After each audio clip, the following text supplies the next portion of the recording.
एक मित्र आ गए, हंसराज बिश्नोई। उन्होंने जो प्रश्न पूछे, बहुत से प्रश्न पूछे, उससे तुम्हें पता चलेगा कि भारतीय भोंदूपन किस गहराई तक नहीं उतर गया है, आत्मा तक में प्रविष्ट हो गया है। पहला प्रश्न उन्होंने पूछा है, भगवान आपने कहा कि आप भगवान, भगवान सर्वशक्तिमान, सर्वज्ञ, सर्वव्यापी होता है। क्या आप सूर्य का उदय कुछ क्षण के लिए रोक सकते हैं?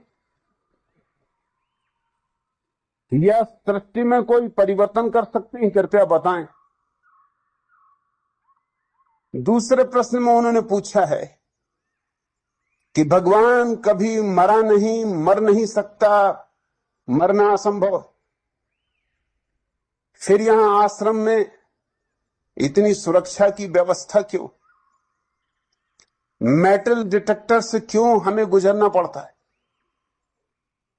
तीसरा प्रश्न पूछा है, क्या आपके भीतर मुझे पूजा की आकांक्षा मालूम पड़ती? क्या आप चाहते हैं लोग आपको पूजें? अगर यह आकांक्षा नहीं है आपके भीतर, तो माला पर आपका चित्र क्यों लगाया गया है?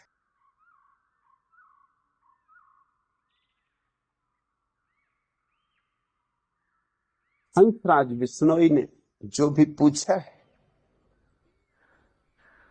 इसमें एक भी प्रश्न सार्थक नहीं, मगर बंधी हुई धारणाएं हैं भीतर। उन्हीं बंधी हुई धारणाओं से प्रश्न उठने शुरू होते,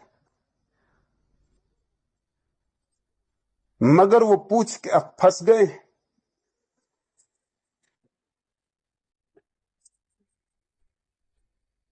अब भाग ना सकेंगे।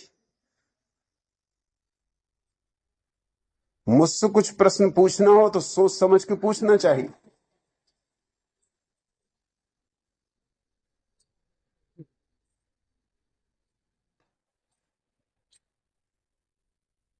हंसराज बिश्नोई, तुम्हें कैसे पता चला कि भगवान सर्वशक्तिमान, सर्वज्ञ, सर्वव्यापी? कहीं मुलाकात हुई?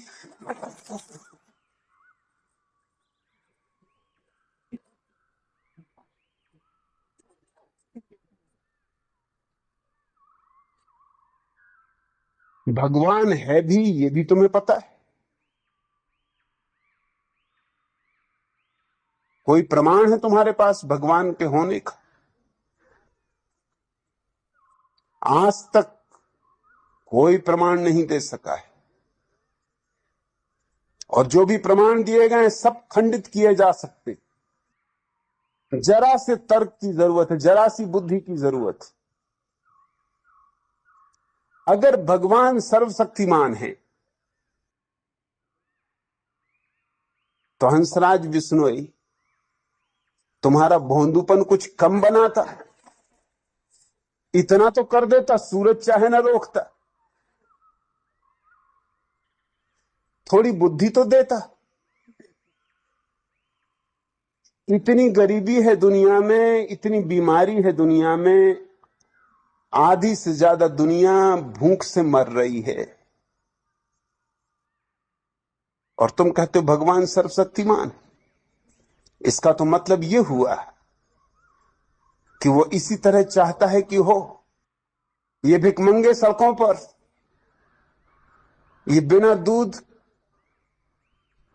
मिले हुए बच्चे, ये चारों तरफ फैली हुई भुखमरी और बीमारी और दारिद्र जरूर सर्वशक्तिमान भगवान का प्रमाण देता है। गजब का सर्वशक्तिमान है। ये लंगड़े लूले बच्चे क्यों पैदा होते? ये अंधे बच्चे क्यों पैदा होते? ये बुद्धि से रुग्ण बच्चे क्यों पैदा होते? तुम्हारा सर्वशक्तिमान भगवान इतना भी नहीं कर सकता?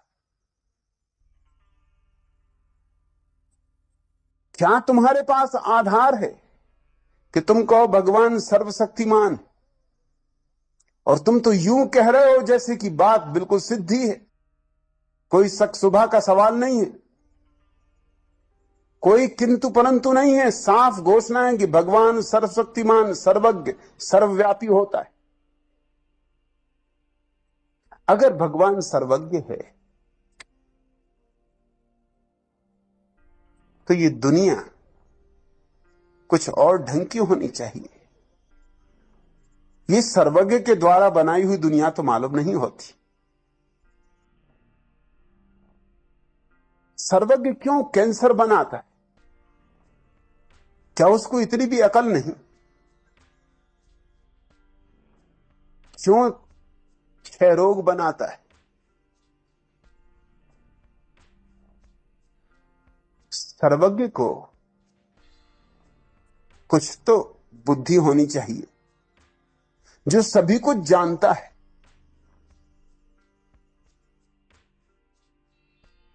जिससे कुछ भी छिपा नहीं।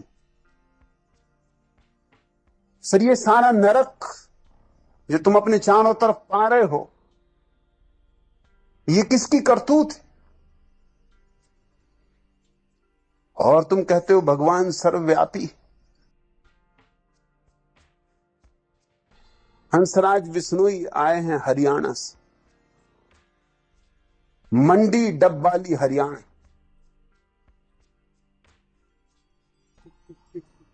मतलब हरियाणा में भी है, मंडी डब्बाली में भी है।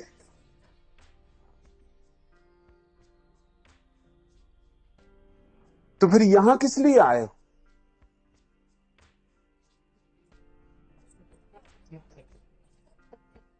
वही मुलाकात ले लेते। सर्वव्यापी है, जहां चाहते वहीं चर्चा हो जाती। मगर इस तरह की बातें हम पकड़ के बैठ जाते, बिना सोचे, बिना विचारे, बिना खोजे, और फिर इस तरह की बातों को हम दूसरों पर आरोपित करने लगते।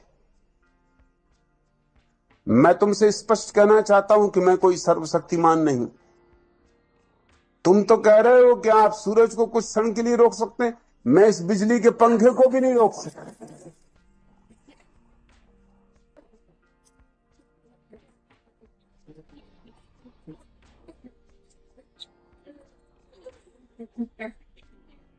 तुम पूछते हो क्या आप सृष्टि में कोई परिवर्तन कर सकते हैं?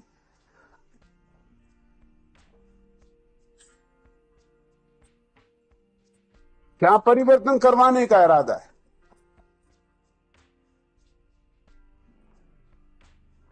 सर्वशक्तिमान ने बनाई ये पृथ्वी, ये प्रकृति। सर्वज्ञ ने बनाई ये प्रकृति, सर्वव्यापी ने बनाई ये प्रकृति। अब मैं कुछ भी करूंगा तो बिगाड़ी हो जाए, इसमें सुधार तो हो ही नहीं सकता। अब सर्वज्ञ से और ज्यादा सर्वज्ञ तो कोई कैसे होगा?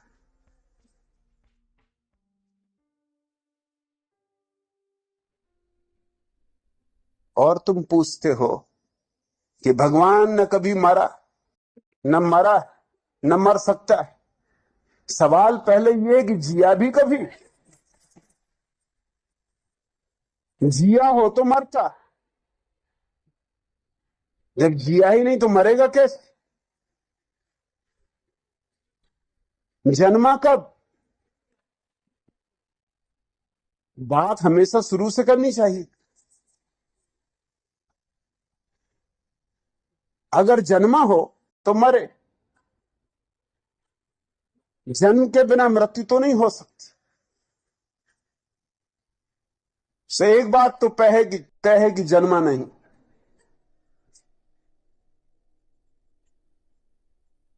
जिया नहीं, मरेगा क्या खाक? मरना भी चाहे तो नहीं मर सकता। मरने के लिए होना चाहिए। पहले तुम्हें सिद्ध करना पड़ेगा कि है। जन्मा, कैसे जन्मा, किससे जन्मा, कौन मां बाप हैं तुम्हारे भगवान के? और तब तो बड़ा लंबा सिलसिला शुरू हो जाए। फिर उनके माँ बाप होंगे, फिर उनके माँ बाप होंगे। मगर इस तरह की मूढ़तापूर्ण बातों को लोग समझते हैं धार्मिक विचार। और तुम मुझसे ये पूछ रहे हो, लेकिन यही बात तुमने कृष्ण से पूछी, राम से पूछी, बुद्ध से पूछी, महावीर से पूछी।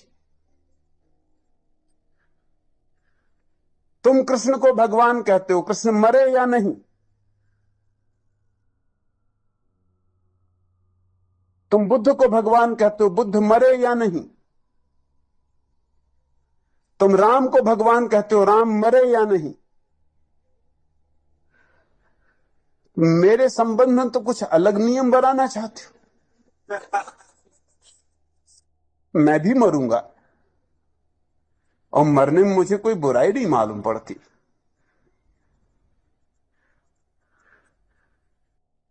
मरने का भी मजा लेना होगा। जीना और मरना एक ही सिक्के के दो पहलू।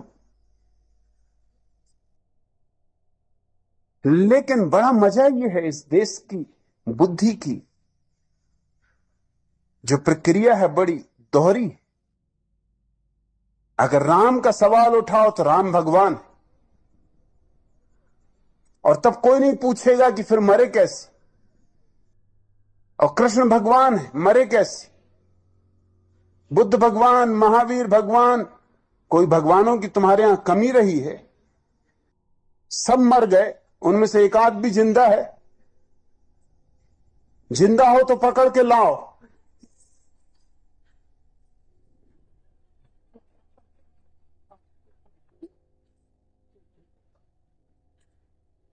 और तुम पूछते हो कि यहां सुरक्षा का इतना इंतजाम क्यों? सुरक्षा का इंतजाम कोई मेरी मृत्यु को नहीं रोक सकता है। मेरी मृत्यु तो होगी, सुरक्षा का इंतजाम भी रहेगा और मृत्यु होगी। सुरक्षा का इंतजाम किसी और कारण से,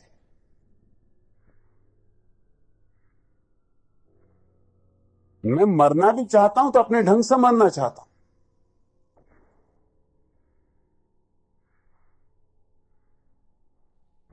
किसी बेवकूफ के हाथ से नहीं मरना चाहता।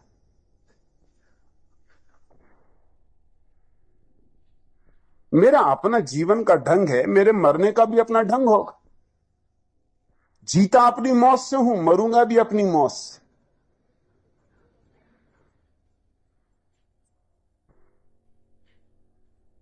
कृष्ण की मृत्यु हुई एक आदमी के पैर में तीर मार देने से। कृष्ण सोए थे, वृक्ष के नीचे विश्राम कर रहे थे, और एक शिकारी ने भूल से उनको तीर मार दिया। इस तरह मृत्यु हुई। बुद्ध की मृत्यु हुई विषाक्त भोजन से। एक आदमी ने भोजन खिलाया और भोजन विषाक्त। महावीर की मृत्यु हुई पेचिश की बीमारी से।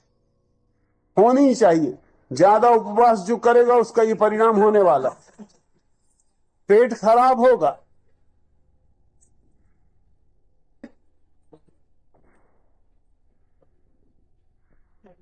मुझे कम से कम इतना तो हक है कि मैं अपने ढंग से मरूं।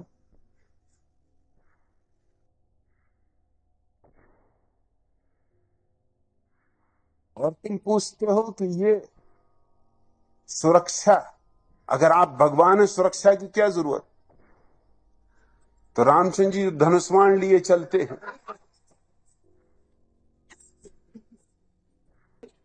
तुम क्या उनको कोई कोलभील समझे हुए हो कि गणतंत्र दिवस पे भाग लेने दिल्ली जा रहे हैं, कि वहां जुलूस निकलेगा? वो काहे के लिए हाथ में रखे हुए हैं धनुष्वाण? मच्छर वगैरह को भगाने के लिए, खटमलों को मारने के लिए? तुम जो प्रश्न मुझसे पूछते हो पहले अपने भगवानों से पूछ लिया करो।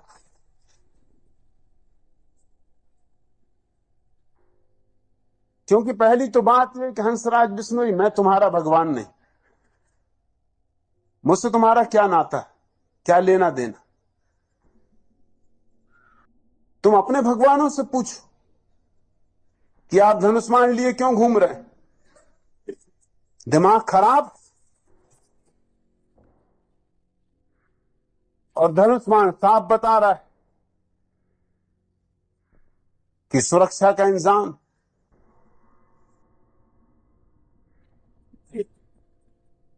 और कृष्ण ने जब चक्र घुमाया तो वह क्या था? सुरक्षा इंतजाम नहीं था तो और क्या था?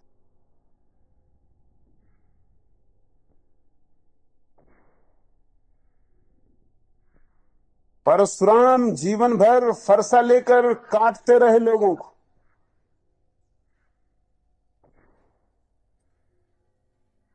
और फिर भी तुम उनको भगवान माने चले जाते। ना तो मैं कोई धनुष्मान लिए हुए हूं, ना कोई फरसा लिए हुए हूं।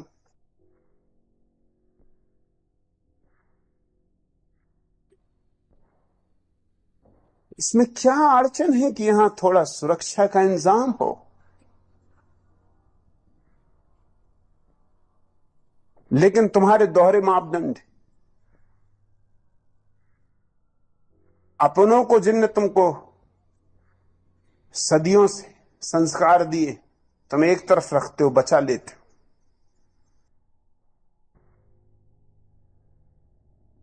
मुझ पे तुम्हारे प्रश्न उठते।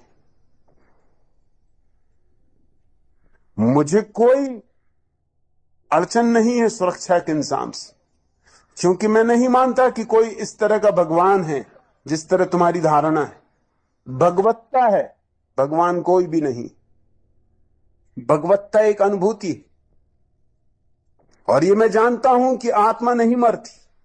मगर ये जो सुरक्षा के लिए आयोजन है, ये कोई आत्मा को बचाने के लिए आयोजन है भी नहीं। लेकिन शरीर तो मरता है, शरीर जन्मता है और शरीर मरता है। और कोई भी विचारशील व्यक्ति अपने शरीर का उतना उपयोग करना चाहेगा जितना कर सकता है।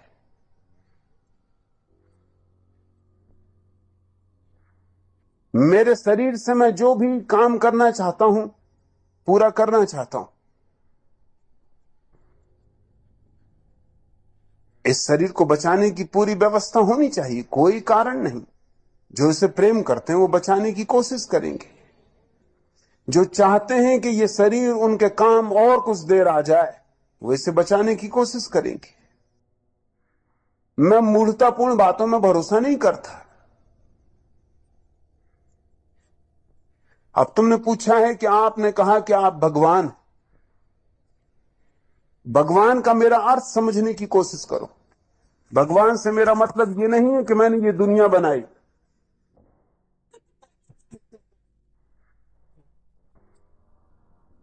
इस तरह की मूर्खतापूर्ण दुनिया में बना नहीं सकता। ये जुम्मा लेने को मैं राजी नहीं। ये अपराध मैं स्वीकार नहीं करूंगा।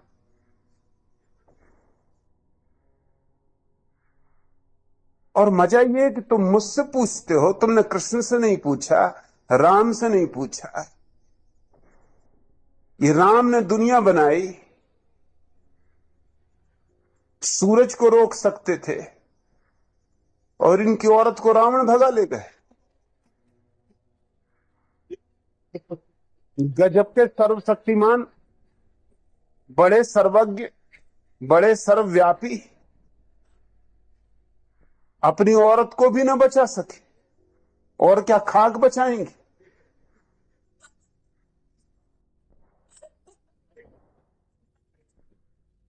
सर्वज्ञ हैं, सर्वशक्तिमान हैं, सर्वव्यापी हैं, और सोने के मृग को खोजने चल पड़े।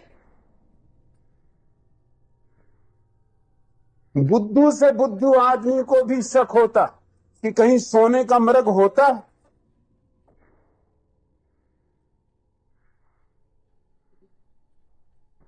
मगर तुम ये प्रश्न उनसे नहीं पूछोगे, क्योंकि उनको तुम मान के ही बैठे हुए हो, पूछने का सवाल ही नहीं उठता है।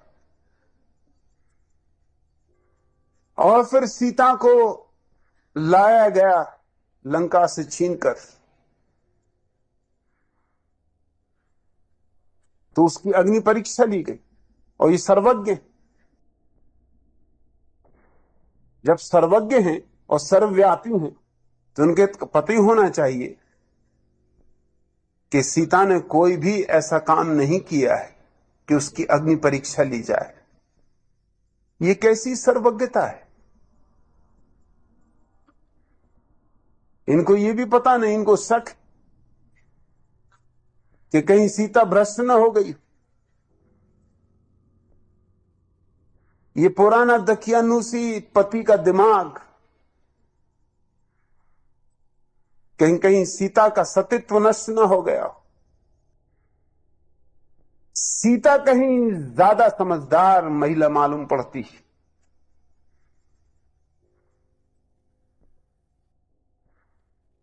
उसने नहीं कहा राम से कि तुम भी आ जाओ, साथ ही साथ दोनों निकल जाएं आंख से, क्योंकि तुम भी इतने दिन अकेले रहे और कोई अच्छे संग साथ में रहे भी नहीं। अंदर बंदर न मालूम कहां कहां के रीछ भालू, पता नहीं क्या करते रहे, क्या हुआ क्या नहीं हुआ। और जब विवाह हुआ था तो साथ साथ गांठ बांध के चले थे, चलो इसमें भी गांठ बांध के गुजर जाएं।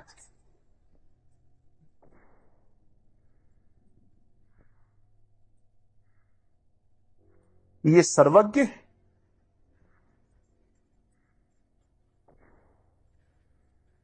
और तुम कहते हो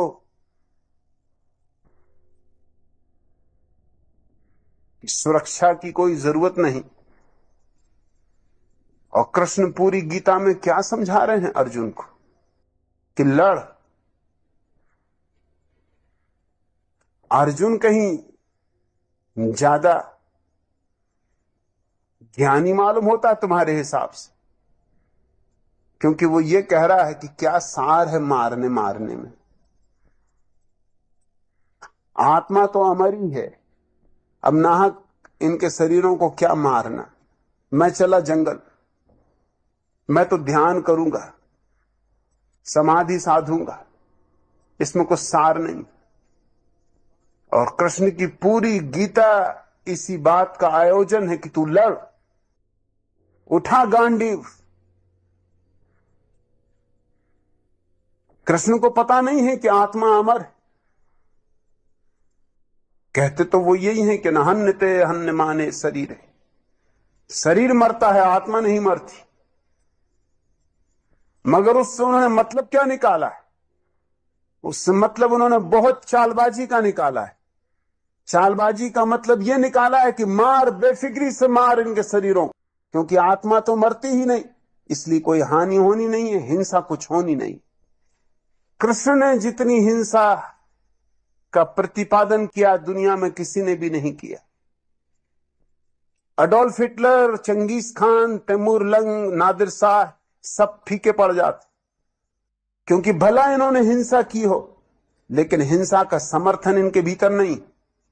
जानते तो ये हैं कि ये गलत कर रहे हैं। कृष्ण ने हिंसा करवाई और उसको एक दार्शनिक पूरा का पूरा आडंबर दिया। समझाया अर्जुन को यह कि मार बेफिक्री से, क्योंकि आत्मा मरती ही नहीं, मारने में हर्जा क्या है? ये तो मिट्टी के घड़े हैं, फोड़ दे, आत्मा दूसरे घड़ों में प्रवेश कर जाएगी।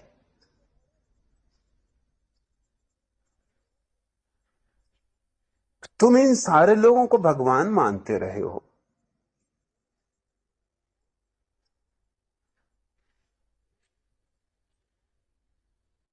और मैं जब कहता हूं कि मैं भगवान हूं तो तुम्हें अड़चन खड़ी होती, और मेरे अर्थ को तुम सुनना भी नहीं चाहते, समझना भी नहीं चाहते।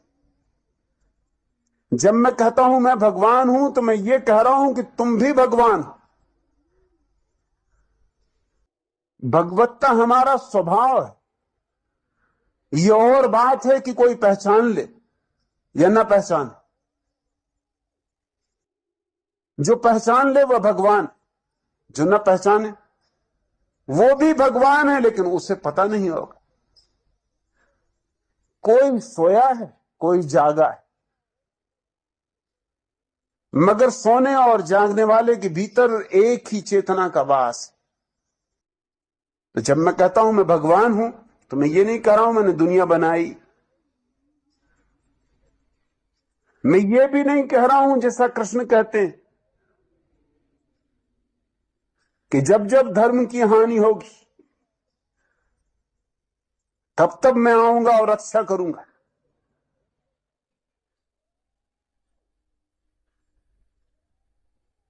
पहली तो बात यह है कि जब वो पहली दफा आए थे तब कौन सी रक्षा कर ली? अब क्या खाक रक्षा करेंगे? सच तो यह है कि कृष्ण की मौजूदगी के कारण जितनी अमानवीयता और जितनी हिंसा उस समय हुई, अब अच्छा ही होगा कि वो दोबारा ना आए। कृपा करें। जब आए थे तब भी कोई रक्षा नहीं हो गई धर्म की, अब क्या खाक रक्षा कर लेंगे धर्म की आगे? मैं कोई दावा नहीं करता धर्म की रक्षा का, और ना ही दावा करता हूं कि मैं कोई अवतार हूं। उधार बातें मुझे पसंद नहीं। मैं क्यों विष्णु का अवतार होऊंगा? विष्णु मेरे अवतार नहीं, मैं उनका अवतार नहीं।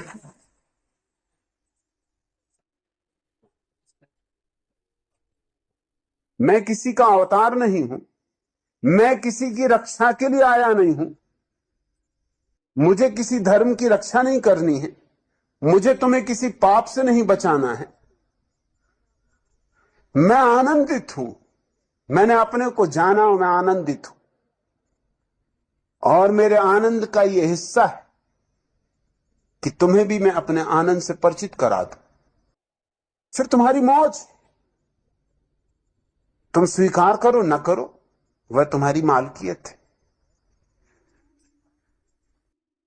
और तुम कहते हो कि आपको पूजा की आकांक्षा है।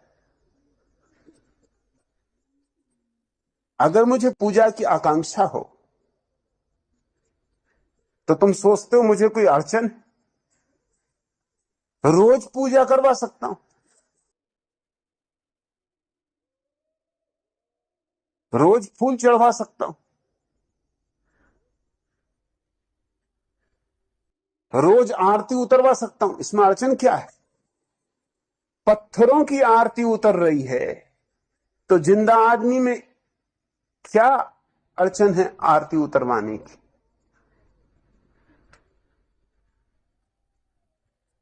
वो जो मेरी माला है उसमें जो तस्वीर अटकाई हुई है वो सिर्फ भारतीय भोंदुओं को चौंकाने के लिए, और कुछ भी नहीं।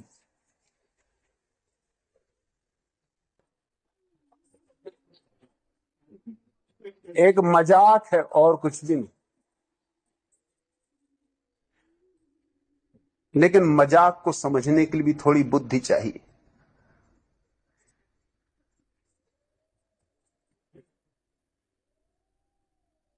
ना तो मैं किसी को कह रहा हूं कि मेरे पैर छुओ, ना मैं किसी को कह रहा हूं मेरी पूजा करो।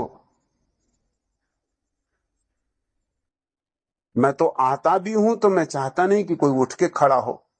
शायद ये भारत में होने वाली पहली धर्म सभा होगी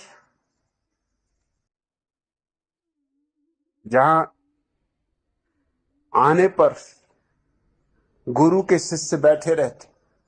तुमने कहीं कोई सभा देखी जहां गुरु आए और शिष्य बैठे रहे?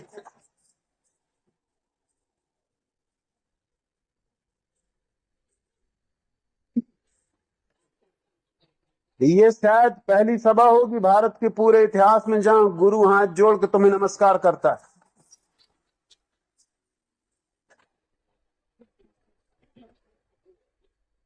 क्या पूजा? किसकी पूजा? मगर बंधी हुई धारणाएं लेके आओगे तो अड़चन होती, और बंधी हुई धारणाएं लेके आ जाते हो तो वंचित रह जाओगे उससे जो यहां घट रहा है। यहां बहुत कुछ घट रहा है।